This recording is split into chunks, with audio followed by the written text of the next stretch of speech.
جیسا کہ حدیث شریف میں ہے. اور آپ علیہ الصلوۃ والسلام کا نام حضرت اسحاق سے پہلے ذکر فرمانا دو وجہ سے ہے. ایک تو یہ کہ آپ حضرت اسحاق سے 14 سال بڑے ہیں.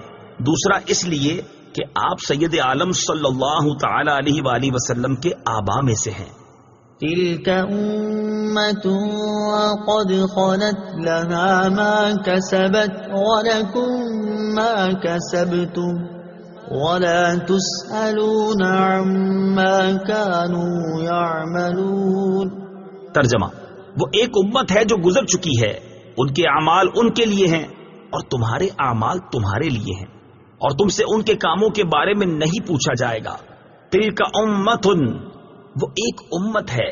تفسیر صراط الجنان میں ہے جب یہودی دلائل میں عاجز ہو جاتے تو آخرکار کہہ دیتے تھے کہ اگر ہمارے عقائد و اعمال غلط بھی ہوئے تو ہمارے باپ داداؤں کے اعمال ہمارے کام آ جائیں گے اور ان سے ہماری نجات ہو جائے گی. ان کی تردید میں یہ آیت آئی کہ وہ سب گزر چکے، ان کے اعمال ان کے لیے ہیں اور تمہارے اعمال تمہارے لیے، تمہیں ان کے اعمال کام نہ آئیں گے. اس سے معلوم ہوا کہ آخرت میں اپنے اعمال کام آئیں گے، اور اگر عقیدہ خراب ہو تو کسی کو دوسرے کے عمل سے فائدہ نہ ہوگا.